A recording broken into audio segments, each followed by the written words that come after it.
తాలూకా సిఐగా ఉన్నటువంటి విజయకృష్ణ గారు అతన్ని 3 రోజుల పాటునేమో స్టేషన్లో ఉంచి నైట్ ఇంటికి పంపించడం, మార్నింగ్ మళ్ళీ పిలిపించడం, అలాగే అతన్ని స్టేట్మెంట్ మళ్ళీ మార్చి రాస్తావా లేదా, నువ్వు బాలినేని శ్రీనివాసరెడ్డి గారు నీతో ఈ నేరం చేయించారని చెప్తావా లేదా, లేదంటే నీ మీద రౌడీ షీట్ ఓపెన్ చేస్తాను, మీ ఫ్యామిలీని కూడా ఇబ్బంది పెడతానని చెప్పేసి తాలూకా సిఐ గారు బెదిరించారు అని చెప్పేసి ఆ బాధితుడు చెప్పినటువంటి అంశం. అది అతను బయటకు వచ్చిన తర్వాత 3 రోజులు 2 రోజులు సిఐ గారితో ఇబ్బందులు ఎదుర్కొని బయటకు వచ్చిన తర్వాత బాలినేని శ్రీనివాసరెడ్డి గారికి ఫోన్ చేసి అన్న ఇలా నీ పేరు చెప్పమని బాగా మెంటల్ టార్చర్ చేశాడు, అన్న అరెస్ట్ చేశాడని చెప్పి చెప్పడం జరిగింది. చెప్పిన తర్వాత పుట్టిన బాలినేని శ్రీనివాసరెడ్డి గారు హైదరాబాద్ నుంచి ఒంగోలు ప్రెస్ మీట్ పెట్టడానికి బయలుదేరారు. అసలు నాకు ఏ సంబంధం లేని కేసులో నా అనుచరులను ఇబ్బంది పెట్టి నా పేరు చెప్పించి ఆ కేసులో నన్ను ఇరికించాలని ప్రయత్నం చేయడం ఏంటి?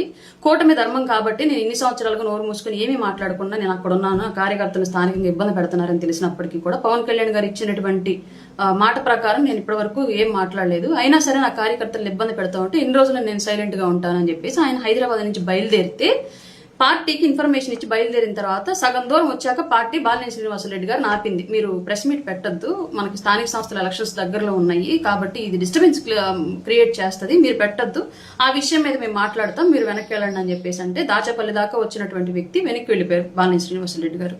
తర్వాత ఏం జరిగిందనేది తెలియదు మనకి, బట్ ఆ సిఐ గారు అక్కడే ఉన్నారు.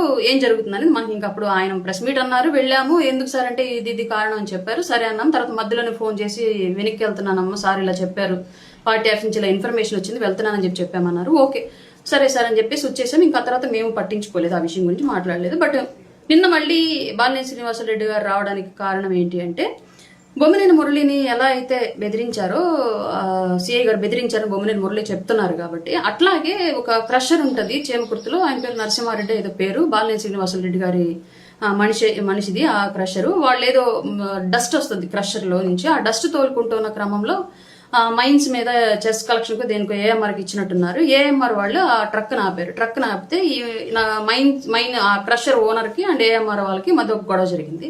అది పోలీస్ స్టేషన్ లో కేసు నమోదైంది, కొట్లాట కేసు.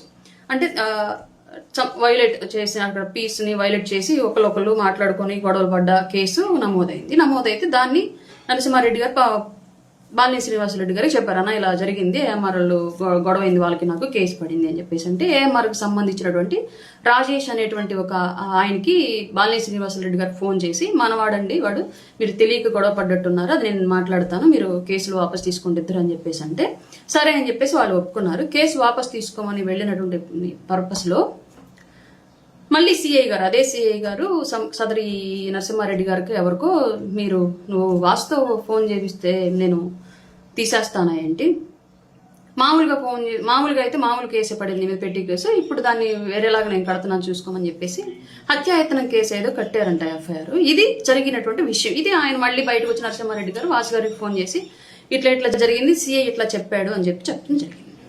ఈ మధ్యలో మళ్ళా మురళి విషయానికి నరసింహారెడ్డి విషయానికి మధ్యలో సదరు సిఐ గారు మన పార్టీలో ఉన్నటువంటి ఒకళ్ళిద్దరు పెద్దలకు ఫోన్ చేసి, సార్ నాకు పైనుంచి ఒత్తిడి ఉంది, అందుకే నేను ఆయన మీద ఇట్లా ప్రెజర్ చేయాల్సి వచ్చింది, నన్ను ఎక్స్క్యూజ్ చేయమని చెప్పండి, నేను జనరల్ ట్రాన్స్ఫర్లో భాగంగా వెళ్ళేంత వరకు నన్ను ఇక్కడే ఉంచమని చెప్పండి అని చెప్పేసి కొందరు మన పార్టీ పెద్దలకు కూడా ఫోన్లు చేసి రిక్వెస్ట్ చేసుకున్నారు అని చెప్పేసి నాకు తెలిసినటువంటి సమాచారం. అది త్రూ వాసు గారి ద్వారానే తెలిసింది. ఇలా పలానా మన పార్టీ నాయకుడికి ఫోన్ చేసి మాట్లాడాడంట, ఆయన నాకు చెప్పారు. పేర్లు వద్దు, వాళ్ళు మాట్లాడాలనుకుంటే వాళ్ళు మాట్లాడతారు, నేను మాట్లాడడం కరెక్ట్ కాబట్టి నేను చెప్పట్లేదు. ఇది జరిగిన విషయము. దానికి ఇక ఆయనకు వాసు గారికి ఎన్ని రోజులు నేను సైలెంట్గా ఉన్నాను, ఆల్రెడీ పార్టీ అధిష్టానానికి చెప్పాను, బట్ యాక్షన్ తీసుకున్నారు లేదన్నా నాకు తెలియదు. బట్ ఆ తాలూకా సిఐ గారి ప్రతిస్పందన మళ్ళీ ఇప్పుడు కూడా అలాగే ఉంది. ఇంక ఇట్లా అయితే ఎక్కడన్నా హత్యానేరాలు జరిగిన అందులో వాసు ఉన్నాడని చెప్పండి అని చెప్తారు, బెదిరిస్తారు కావాలని, లేదంటే ఇంకేదైనా తెఫ్ట్ జరిగిన అందులో వాసు గారి దమ్మంటే తీసుకెళ్ళామని చెప్పమంటా ఉంటారు, లేదంటే వాసు గారి కార్యకర్తలు క్యాడర్ చేశారని చెప్పిస్తారు, దొంగలతో అయినా అంతకులతో ఎవరితో అయినా సరే. ఇంక డిపార్ట్మెంట్ వాళ్ళు ఇట్లా వన్ సైడెడ్ గా ఉంటాం, లేదంటే వాళ్లే క్రైమ్ ని ఇటు చెప్పండి అని చెప్పేసి క్రైమ్ ని మోడలేట్ చేయడం తప్పు కదా.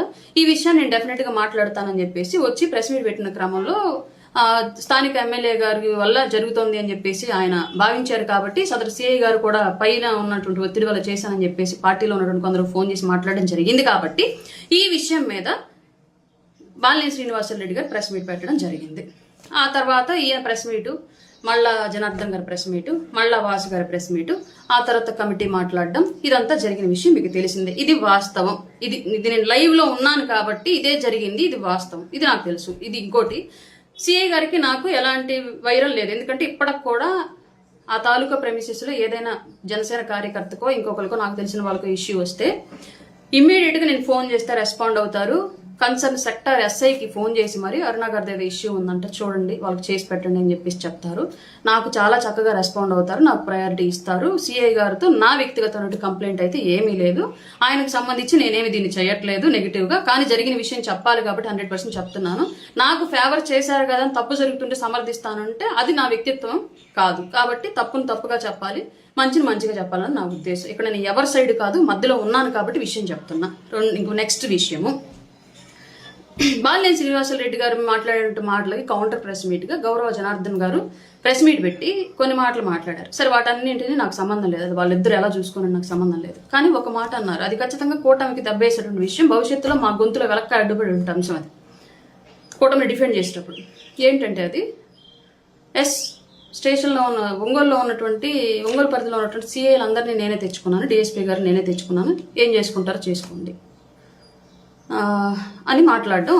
అది కూటమి రాష్ట్ర భవిష్యత్తు కోసం కూటమిగా కలిసి ఎన్నో త్యాగాలకు సిద్ధపడి ఎన్నో విధాలుగా కొంత పాలనలో ట్రాన్స్పరెన్సీ తీసుకొచ్చి గత ప్రభుత్వం తాలూకు ఫ్యూడలిస్టిక్ పరిపాలనా విధానాలు ఏవి మన దానిలో ఉండకూడదని చెప్పేసి గౌరవ చంద్రబాబు నాయుడు గారు, గౌరవ లోకేష్ గారు, గౌరవ పవన్ కళ్యాణ్ గారు ఎన్నో రకాలుగా ప్రయత్నిస్తూ ముందుకు వెళుతూ ఉంటే ఇట్లాంటి మాటలు కూటమి మీద బురద జల్లడానికి అలాగే వైసీపీకి ఆయుధాలుగా పనికొచ్చేటువంటి మాటలు కాదా? ఒక ఎస్పీ సిఐ గారి యొక్క పనితీరులో విధానాల్లో పొరపాట్లు ఉన్నాయన్నటువంటి ఉద్దేశంతో వీఆర్లోకి పంపిస్తే మూడవ రోజు మళ్ళీ అదే సిఐని తీసుకొచ్చి అదే స్టేషన్లో కూర్చోబెట్టడం కాకుండా నేనే తెచ్చాను అని చెప్పేసి సాక్షాత్తు శాసనసభ్యులు గారే మీడియా ముఖంగా చెప్తూ ఉంటే ఇది భవిష్యత్తులో కూటమికి నెగిటివ్గా పరిణమించే పరిణామం అవునా కాదా? అలాగే జిల్లా హెడ్గా ఉన్నటువంటి ఎస్పీ తన వృత్తిలో భాగంగా తన కింద ఉన్నటువంటి సబార్డినేట్స్ని సరి చేసుకునే భాగంగా పక్కన పెడితే అసలు డిపార్ట్మెంట్కి ఏ సంబంధం లేని కేవలం ఒక నియోజకవర్గానికి మాత్రమే ఎమ్మెల్యే అయినటువంటి వ్యక్తి తీసుకొచ్చి పెడితే రేపొద్దున వాళ్ళకి వీడియో కాన్ఫరెన్సులు లేదంటే కాల్ కాన్ఫరెన్సులు లేదంటే క్రైమ్ రివ్యూలు ఇలాంటివన్నీ జరుగుతూ ఉంటాయి. ఇప్పుడు అవన్నీ ఎస్పీ గారు అండర్ కంట్రోల్లో జరుగుతాయా లేదంటే జనార్దన్ గారి అండర్ కంట్రోల్లో సిఐ గారు పనిచేస్తారా? ఇవి తాలూకా లిమిట్స్లో దొంగతనాలు, మర్డరో ఇంకొకటో జరుగుతూ ఉంటాయి. ఇప్పుడు పైన డిపార్ట్మెంట్ ఎస్పీ గారిని క్వశ్చన్ చేస్తుందా, జనార్దన్ గారిని క్వశ్చన్ చేస్తుందా? ఇప్పుడు ఉద్యోగాల నియామకాలు ఆర్టికల్ నెంబర్ 309 ఏదో ఉండిద్ది అనుకుంటా రాజ్యాంగంలో, నియామకాలు ఎలా చేపట్టాలి, వాళ్ళ విధి విధానాలు ఏంటి. అలాగే పోలీస్ డిపార్ట్మెంట్కి సంబంధించి ఆర్టికల్ 355 పోలీస్ యాక్ట్ ప్రకారమే వాళ్ళ డ్యూటీస్ ఉంటాయి. అవన్నీ హోమ్ శాఖ అండర్ కంట్రోల్లోనూ అండ్ డిపార్ట్మెంట్ హైరార్టీసీ చేతుల్లోనూ ఉంటాయి. వీటన్నిటి ప్రకారం ఇంత చేసినప్పుడు వాళ్ళు హైరార్టీకి సంబంధం లేకుండా ఎమ్మెల్యేల చేతుల్లోనే సిఐ నుండి వాళ్ళ ఇష్ట ప్రకారమే చేసే పని అయితే ఇంక ఇది నియామకాలంతా ఎందుకు, ప్రభుత్వానికి ఖర్చులన్నీ ఎందుకు, ప్రజా ఖజానా మీద భారం అంతా ఎందుకు? సింపుల్ గా ఎవరు అధికారంలో ఉంటే ఎవరు ఎమ్మెల్యే అయితే వాళ్ళ మనుషులను తెచ్చేసుకొని పెట్టేసుకోవచ్చు కదా. ఇప్పుడు ఫిట్నెస్ తో కూడా పెద్దగా పని లేదు డిపార్ట్మెంట్కి. వాళ్ళు పాపం ఎస్ఐలు అవ్వాలి, సిఐలు అవ్వాలని చెప్పేసి ఏళ్ల తరబడి నోరు కట్టేసుకొని దేహదారుడ్యం కోసం రకరకాలుగా ప్రయత్నాలు చేసుకొని వాళ్ళు కష్టపడి ఉద్యోగాలు ఒంటి మీదకి యూనిఫామ్ తెచ్చుకొని ఒక గర్వంగా ఫీల్ అయ్యి వాళ్ళు వచ్చి రాజకీయ నాయకుల చేతుల్లో పనిచేయాలా?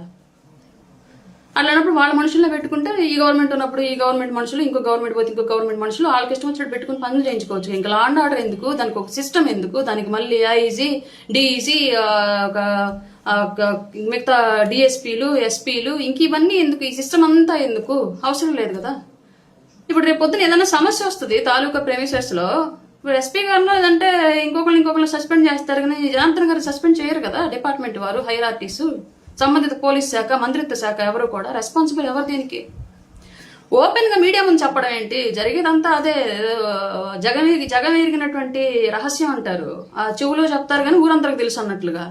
ఇది ఓపెన్ గానే తెలిసిన విషయమే. ఎవరు అధికారంలో ఉంటే వాళ్ళకి అనుకూల వస్తువులను తీసుకొచ్చుకొని పెట్టుకోవడం అనేది. బట్ మీడియా ముఖంగా చెప్తే రేపొద్దున అదంతా మా భుజాల మీద భారమై కూర్చుంటది కదా. నేనే కాదు, టీడీపీ అధికార ప్రతినిధితో ఇంకొకరు మాట్లాడాల్సి వస్తుంది.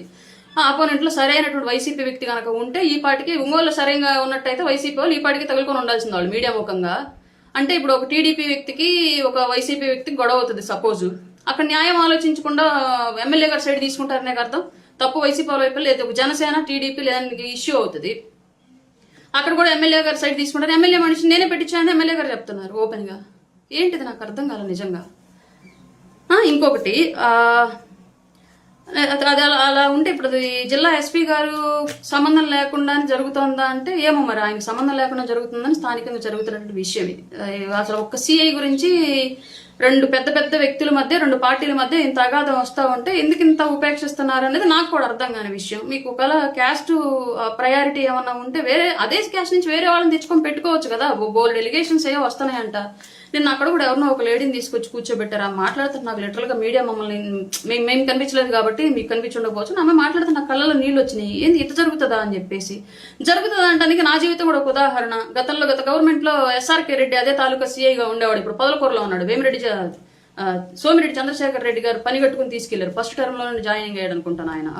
లోకేష్ గారు నెగిటివ్ బుక్ లో ఉన్నప్పటికీ కూడా సోమిరెడ్డి చంద్రశేఖర్ రెడ్డి గారు బతులు అడుగుని తీసుకెళ్లిపోయారు SRK రెడ్డి గారిని. ఆయన సేమ్ ఇలాగే నన్ను ఇలాగే బెదిరించాడు. అప్పుడు వైసీపీకి ఫేవర్గా, వాసు గారికి అనుకూలంగా, వాసు గారు మనుషులు చెప్తే వాసు గారికి తెలియదు ఈ విషయం మళ్ళా. ఎందుకంటే వాసు గారిని కలవడానికి వెళ్తేనే నన్ను బెదిరించాడు. ఆయన గెలిస్తే వేరేలాగా చేస్తానని చెప్పేసి. అది జరుగుతుంది, ఆ విషయం నాకు తెలుసు. నేను నా మహిళ మాట్లాడుతుంటే నా గతం నాకు గుర్తొచ్చి కళ్ళంటి నీళ్ళు వచ్చాయి నాకు. ఈ విషయం అందరికీ తెలుసు ఒంగోలు, కానీ ఎవరు పాప మాట్లాడరు బయటికి.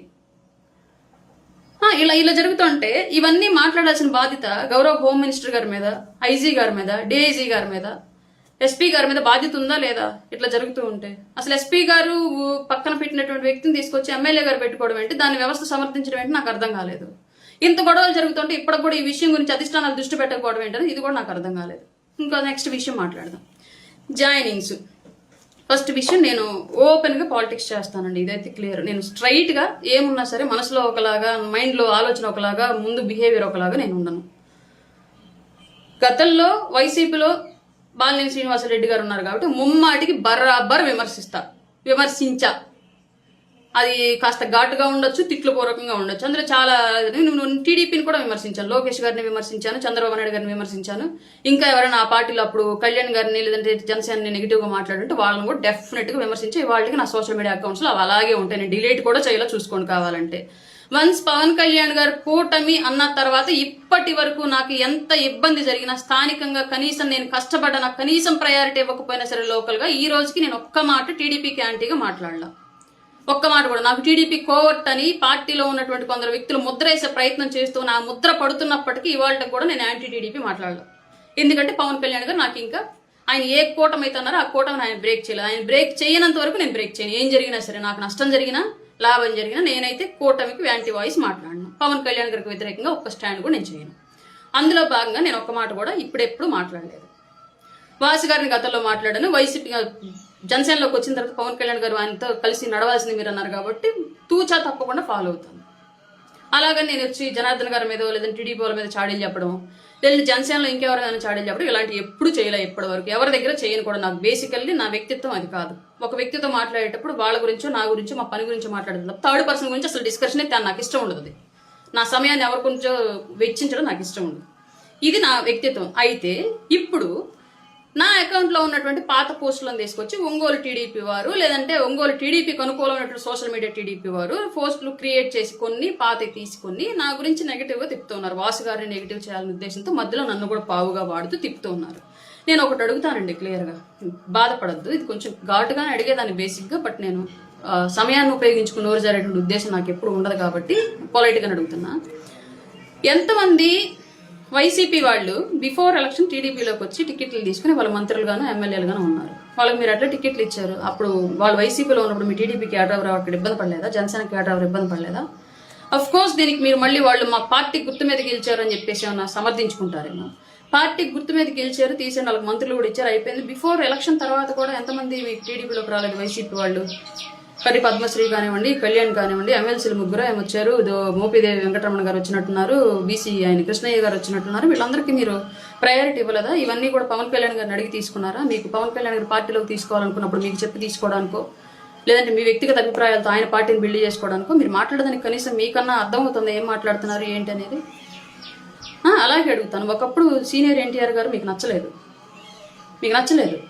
దానికి చాలా సంఘటనలు ఉన్నాయి. బట్ నేను వాళ్ళ నా నోటితో నేను చెప్పను. ఎందుకంటే నేను చాలా గౌరవిస్తాను కూటమి కానీ టీడీపీ కానీ. నేను కష్టపడ్డాను మీకోసం, నేను పనిచేస్తున్నాను. భవిష్యత్తులో కూడా మీరు నేను కలిసి పనిచేయాలి కాబట్టి నేను నోరు జారను. ఏది కూడా ఏ టైం ఎలా ఉంటుందో తెలియదు రాజకీయాలు అన్నాక. కాబట్టి నా పరిధిలో నేను మాట్లాడతాను కాబట్టి ఇప్పుడు కూడా అదే చెప్తున్నా క్లియర్గా. గతంలో నచ్చినటువంటి సీనియర్ ఎన్టీఆర్ గారు ఇవాళ మీరు విగ్రహాలు 100 కోట్లు ఖర్చు పెట్టి 1000 కోట్లు ఖర్చు పెట్టి విగ్రహాలు పెట్టే స్థాయికి ఎట్లా నచ్చాడు అంటే అక్కడ ఏంటి మీకు సపోర్ట్ అయింది సిచ్యువేషన్. అప్పుడు సిచ్యువేషన్ వ్యతిరేకంగా ఉంది కాబట్టి వ్యతిరేకించారు, తర్వాత సిచ్యువేషన్ పాజిటివ్గా ఉంది కూడా పాజిటివ్గా ప్రేమిస్తున్నారు విగ్రహాలు పెట్టేలాగా. మరి ఇదే విషయం బాలినేని శ్రీనివాసరెడ్డి గారిలోనో లేదంటే జనసేనకో లేదంటే పవన్ కళ్యాణ్ గారికో లేదంటే మాకు వర్తించదా? ఒకళ్ళు చేస్తే సంసారం ఇంకొకళ్ళు చేస్తే ఇంకొకటి ఏంటి? ఇది మీకు అంటానికన్నా కనీసం అనిపించట్లేదా? రేపు స్థానిక సంస్థల ఎలక్షన్స్ వస్తున్నాయి, మనం ఏ విషయంలో గెలుపుకున్నాం? రాష్ట్ర వ్యాప్తంగా ఇంతమంది వైసీపీలో జాయిన్ అయితే ఏ నియోజకవర్గంలో లేదు, ఒక ఒంగోలు నియోజకవర్గంలో ఎందుకు వస్తుంది సమస్య? నాకు అర్థం కావట్లేదు అసలు. టీడీపీ వాళ్ళకి ఇబ్బందులు పెట్టారు మమ్మల్ని, అన్ని చోట్ల అదే జరిగింది కదా. రాజకీయ ఇబ్బందులు అన్ని పార్టీలు. ఇప్పుడు మొన్న మా పార్టీ కార్యకర్తను తీసుకెళ్లి అరెస్ట్ చేసి లోపల పెట్టారు. మేము మాట్లాడామా? టీడీపీ పెట్టింది, ఎమ్మెల్యే గారు పెట్టించారు అని నాకు తెలిసింది. తర్వాత నేను మాట్లాడానా? అది రాజకీయంగా జరిగేటువంటి విధానాలు అవన్నీ. మీకు వ్యక్తిగత గొడవలేం లేవు కదా. ఆయనకు జనార్దన్ గారికో లేదంటే వాసు గారికో వ్యక్తిగత గొడవలేం లేవు, అన్ని పొలిటికల్ గొడవలే. పొలిటికల్ ఉన్నప్పుడు ఉండవా? ఏంది రచ్చ మాకు? రేపు స్థానిక సంస్థల ఎలక్షన్స్ వస్తున్నాయి, ఇప్పుడు క్యాడర్ ఏమో పోటీ చేస్తామంటున్నారు, ఇంతవరకు ఏం డిసైడ్ అవ్వలేదు. రేపు పొద్దున మళ్ళీ ఇప్పటికే నామినేటెడ్ పోస్టులు అన్యాయం జరిగిందని గగ్గోలు పెడుతున్నారు. దానికి సంబంధించి మళ్ళీ ఇప్పుడు స్థానిక సంస్థల ఎలక్షన్స్ కూడా ఏమైనా ఇబ్బంది జరిగితే వీళ్ళు కనీసం సపోర్ట్ చేస్తారా చెయ్యరా? కూటమి పరిస్థితి ఏంది? వీళ్ళు మళ్ళీ కార్తీక దీపంలో పాటలాగా ఆరనీయకమా ఈ దీపం వైసీపీ దీపం అన్నట్టుగా తీసుకెళ్లి వైసీపీని బతికిస్తారేమో గ్రౌండ్ లెవెల్లో ఈ వివాదాల వల్ల అని చెప్పేసి మేము టెన్షన్ పడుతున్నాం. ఎందుకంటే రేపు పొద్దున మళ్ళీ వైసీపీ కనుక వస్తే కర్మకాలి మేము బాధితులం అవుతాం 100%. మిగతా వాళ్ళందరూ హైదరాబాద్, బెంగళూరు, చెన్నై, ఢిల్లీ పోతారు, పెద్ద పెద్ద వాళ్ళంతా. మా పరిస్థితి ఏంటి? అసలు రాష్ట్రం పరిస్థితి ఏంటి? ఒక 5 సంవత్సరాలు వస్తే అమరావతి ఆడే పురుగులు పట్టిపోయింది, బూజు పట్టిపోయింది, పోలవరం ప్రాజెక్ట్ ఆగిపోయింది, వైజాగ్ భ్రష్టు పట్టిపోయింది, రాజధాని లేకుండా రాష్ట్రం అంతా గందరగోళం అయిపోయింది, ఉద్యోగాలు రాలేదు.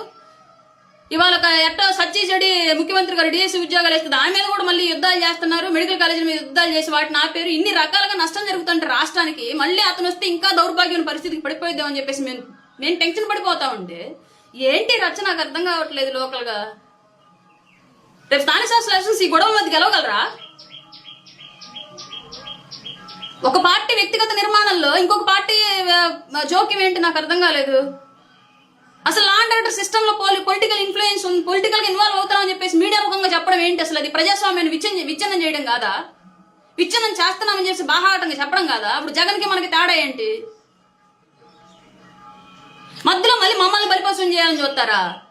అప్పుడు ఇట్లా మాట్లాడింది బాలినేని శ్రీనివాసరెడ్డి, ఇప్పుడు ఇట్లా ఇదే క్వశ్చన్ మీరు ఒకసారి ఎన్టీఆర్ గారి విషయాలు అప్లై చేసుకోండి. మొత్తం నన్ను అన్న వాళ్ళందరూ అప్లై చేసుకుని నాకు ఆన్సర్ చేయండి. పార్టీలోకి ఎవరిని తీసుకోవాలి, వాళ్ళతో ఎలా పని? ఇప్పుడు 2 సంవత్సరాలు ఒక్క మాట అయినా బాలినేని శ్రీనివాసరెడ్డి గారితో మాట్లాడడానికి అవకాశం ఇచ్చారా పవన్ కళ్యాణ్ గారు? అసలు గొడవ ఆయన వల్ల జరిగిందా?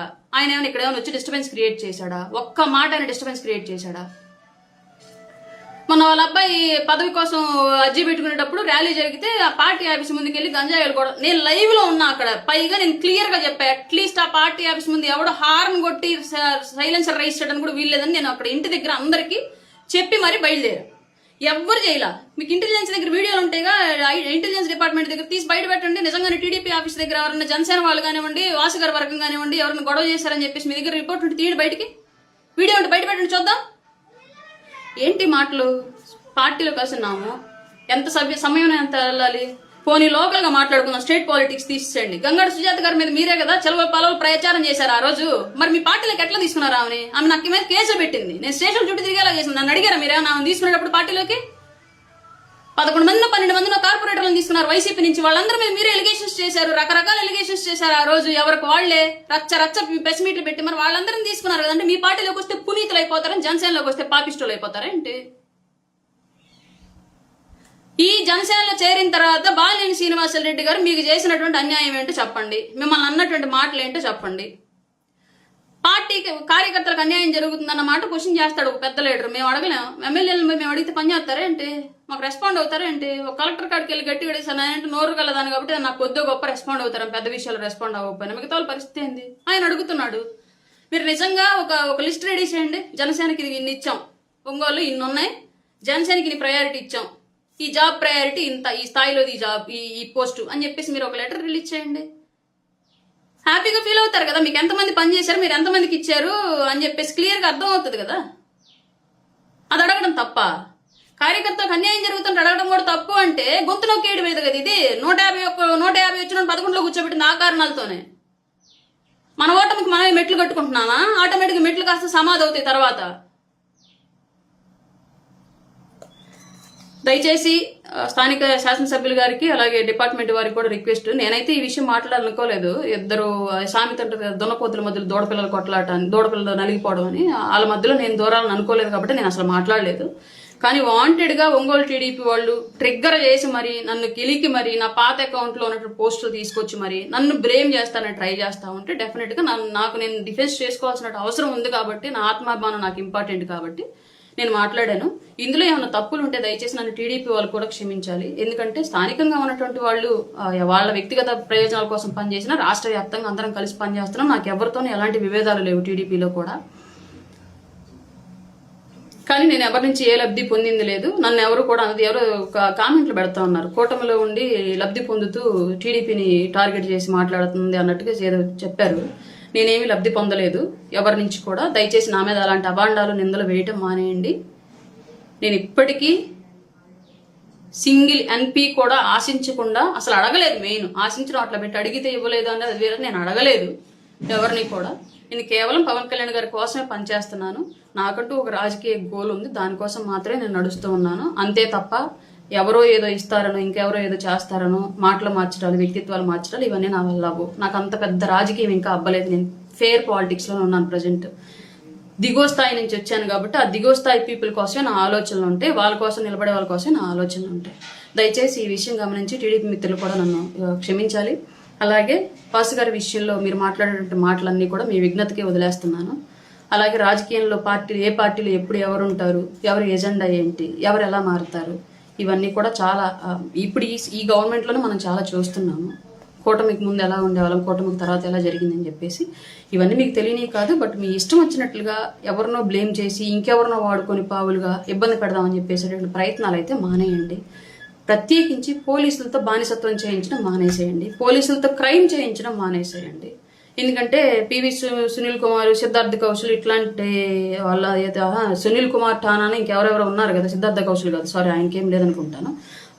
జత్వాని కేసులో ఏం జరిగిందో వాళ్ళంతా ఎంత తిప్పలు పడుతున్నారో తెలిసిన విషయం. బట్ వాళ్ళ ఉద్యోగాలు ఇంపార్టెంట్. రాజకీయ నాయకుల చేతుల్లో పావులుగా మారిపోయారు కాబట్టి అంత పెద్దలు కూడా వాళ్ళ చట్టపరమైన సమస్యలు ఎదుర్కొంటున్నారు. అదే పరిస్థితి కూటమిలో జరగకుండా ఉండటం మంచిది. అలాగే డిపార్ట్మెంట్ వారు కూడా మీకున్నటువంటి రైట్స్ని మీరు వినియోగించుకోండి. అంతే తప్ప మరీ వన్ సైడెడ్గా వెళ్ళి ఇలాంటివి చేయడం తప్పు. దాన్ని ఖచ్చితంగా ఖండించాలి. మీరు కూడా మార్చుకోవాలి. ఎందుకంటే 5 ఏళ్ళకి ఒకసారి ఎలక్షన్ ప్రజల చేతుల్లోకి వెళ్తుంది. జడ్జిమెంట్ అనేది ఎవరికి పాజిటివ్ ఇస్తారో ఎవరికి నెగిటివ్ ఇస్తారో తెలియదు. జగన్ అనుకున్నాడా ఏంటి 150 నుంచి ఓడిపోతాను డిపాజిట్లు కూడా లేకుండా అని చెప్పేసి? అనుకోలేదు కదా. కూటమికైనా అంతే. మనం చేసే ప్రతి పని ప్రజలు గమనిస్తున్నారన్న విషయం మర్చిపోవద్దు. ఇదివరకులాగా only electronic media and print media కాదు, ఇవాళ సోషల్ మీడియా వచ్చింది, క్షణాల్లో తెలిసిపోతుంది. ఈ విషయం మీరు గమనించుకోవాలి. తప్పుగా మాట్లాడుంటే క్షమించండి. ఏదైనా చట్ట